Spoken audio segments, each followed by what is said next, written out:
Hey guys, what's up? It's Molly. Welcome back to my channel. Welcome to my channel if you're new, and welcome to another video. If you're new here and do not know me, my name's Molly. I am a rising junior at the University of Alabama. I'm a Pi Beta Phi there. I'm also a public relations major at the university. I do a lot of college, lifestyle, fashion videos.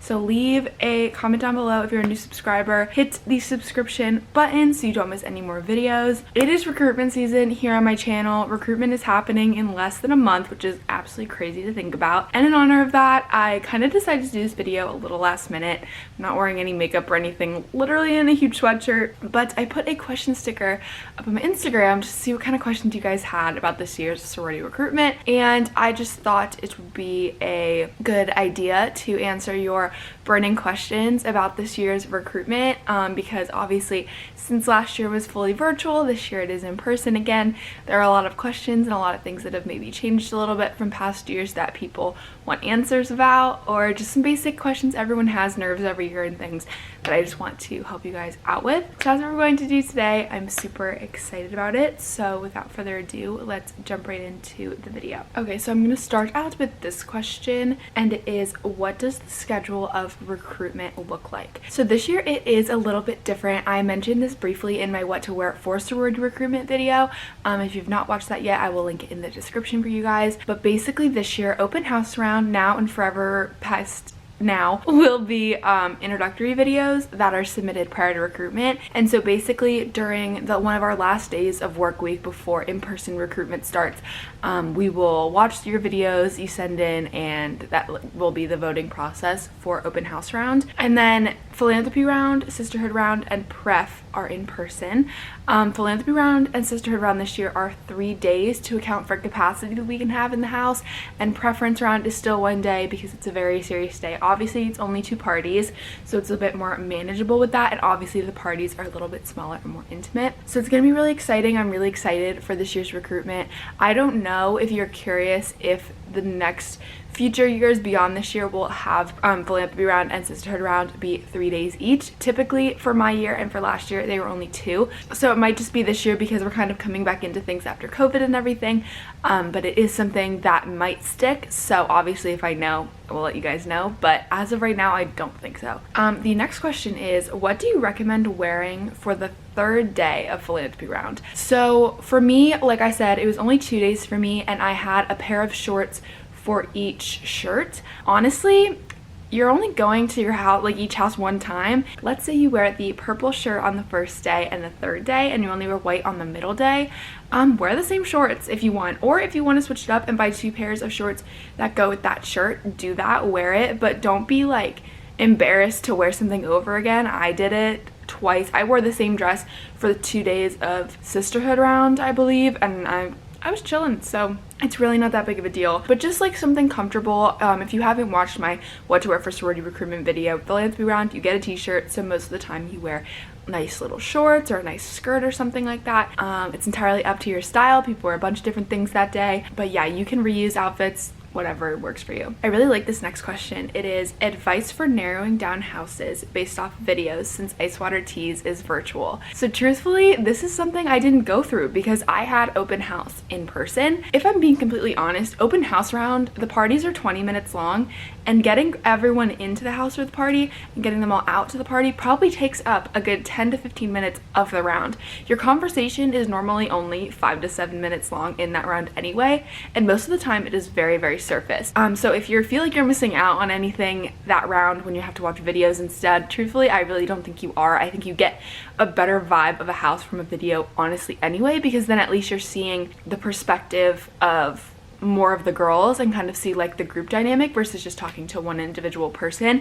Because I know for me, looking back on recruitment, I probably made a few kind of rash judgments on houses based on an encounter with one individual active from that house, when I think I probably would have liked the vibe of the house more if I would have gotten the chance to really, I don't know, see more of them and kind of get more of an idea of what they were about. But my best advice for narrowing down houses for open house, so you go from 17 to, I believe the top amount you can have is 12 or 13. Normally it's a fairly easy judgment to make just because it's not a large cut yet, but my best advice is to really kind of go with, like, think of like the things you're feeling. So like if you're watching a video, let's say you're watching a video on one of the houses and you have a really, like, you feel like, oh my gosh, like they seem so supportive, they seem genuine. Like, write down things, adjectives or things you noticed or how you were feeling watching the video.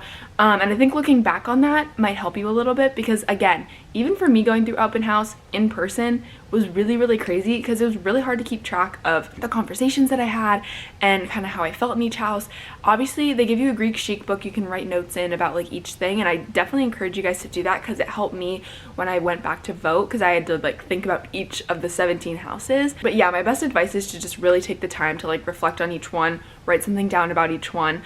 So then when you go back and vote, normally you have an idea of the ones you vibed with the best, but for those middle ones, it's really helpful. What is something you wish you knew before rush? I wish I knew the actives are just as nervous to talk to you as you are to go into their house and talk to them. I remember I really didn't want to do sorority recruitment just because I wasn't really sure what it would be about, especially in the deep south, where obviously it's a much larger thing that happens. But when I got there, I found like everyone was so welcoming and open, and they weren't obviously scared to talk to me, but like you just knew that the nerves were still there on their end, which honestly, if I would have known that then, it would have made me calm down a little bit more. Another thing that's really important, honestly, is I wish I knew to not listen to the stereotypes you hear about houses, because they will be in your ear a lot, especially like right when you move in, talking with people in your dorm and stuff, and everyone's like, people read Greek rank. Like, don't read Greek rank. It's a lot of stuff that will take away from your experience, and the best thing I could have done for myself is gone into recruitment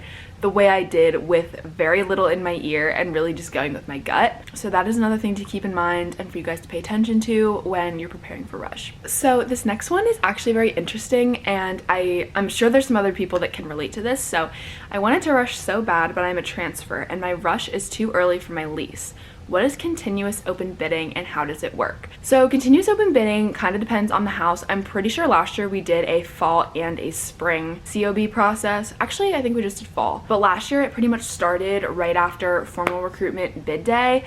And basically continuous open bidding is just like a more informal recruitment process that is more catered toward you can choose which houses you are interested in and which houses you are interested in. One of my best friends in my pledge class is a COB was a COB, and she kind of just like, you go to that house for lunch and then like someone will maybe take you out to eat and just kind of talk, and it's like really casual, and then you kind of just go through the process kind of slowly, and then you have like a very small little COB class of people that go into the most recent formal recruitment class.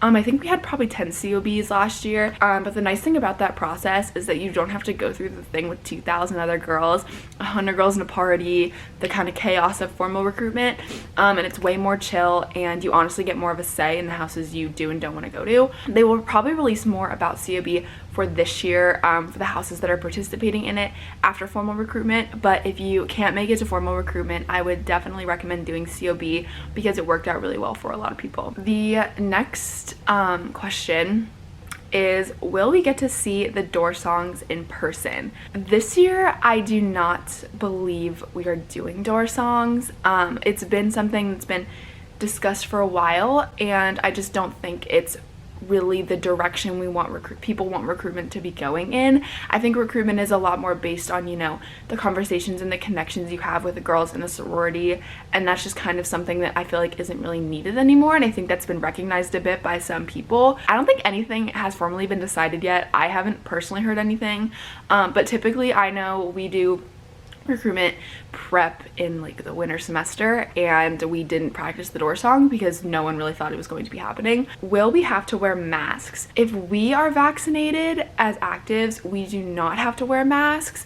I actually am not sure what the policy is for potential new members coming through recruitment, but I'm assuming if it's that way for us, it will be that way for you. But again, we don't hear as much about the PNM side of things. Typically that's stuff that's announced to y'all. I'm assuming they're not, just because we don't have to, but I'm sure they'll tell you at convocation if they won't in the next few weeks. Advice for picking out dresses.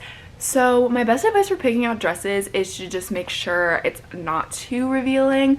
I talked about this a little bit in my what to wear for sorority recruitment video, but you kind of have to think of it as a job interview. You're going to be representing a sorority, a very, very large sorority. Most of the chapters at the University of Alabama are some of the largest chapters of each sorority in the country. And so it's a very big responsibility to be a member, and you have to represent them well. And so it's like any job, and that's how people thought of it.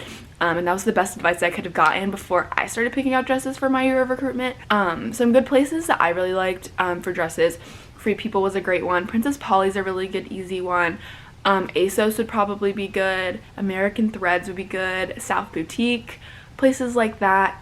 If you live in the South and you say, I'm looking for dresses for sorority recruitment, chances are they will point you in the right direction. So it's just kind of finding stuff that represents you and shows you and your style and your personality, but also kind of being on that line where you are being respectful and responsibly dressed, because like I said, it is kind of like a job interview. The next question is how to tell a house is the right fit for you. So I definitely had like an epiphany very early in sorority recruitment. I pretty much was set on Pi Phi once I went through philanthropy round with them.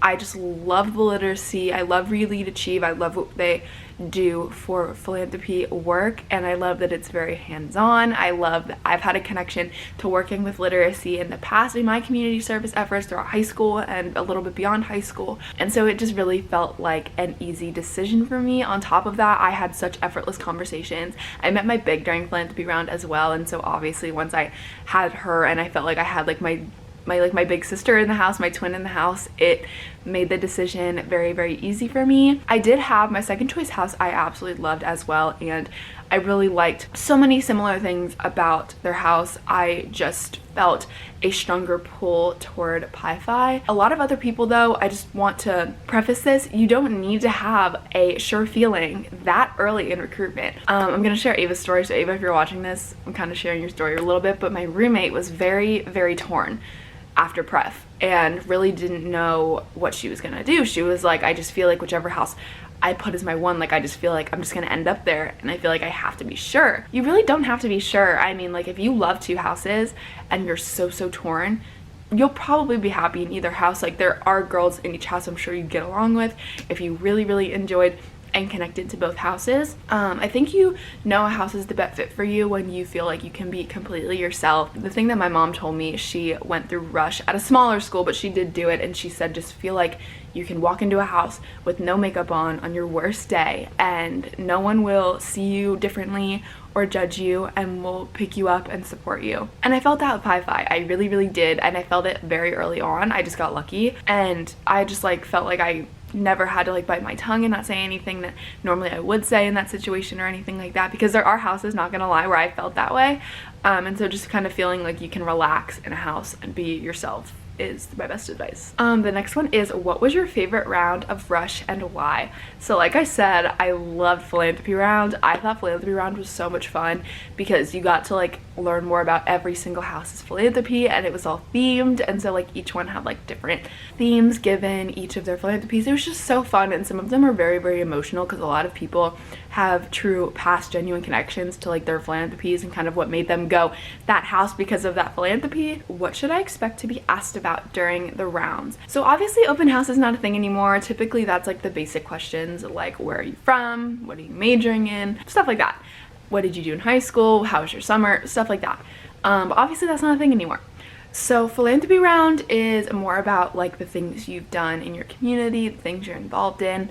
So you'll get into that a little bit. Feel free to bring stuff up on your own too. Like you don't need to rely on the active to like carry a conversation. Like if there's something you want to talk about, if there's a question you want to ask them about their philanthropy, like do it, because it's honestly really helpful to the actives so they kind of know what you are looking for, and it also gives us a better idea of like, okay, is she a good fit based on like what she wants and whatever. So that's the kind of thing you get during philanthropy round. Sisterhood, like I said, is a lot about what were your friends like in high school, what are you looking for in a sisterhood, how can we be a good fit for you, what qualities do you look for in friends, stuff like that. And normally there's like a cute sisterhood video and different stuff like that.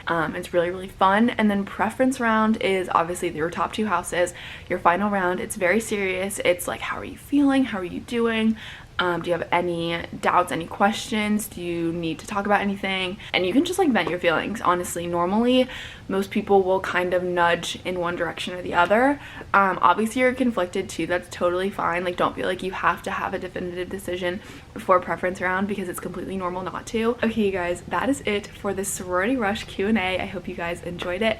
If you did, be sure to give this video a big thumbs up, hit the subscribe button down below, follow me on all my social media so you guys can stay up to date on my life. So yes, I hope you guys enjoyed this video, and I will see you guys next time.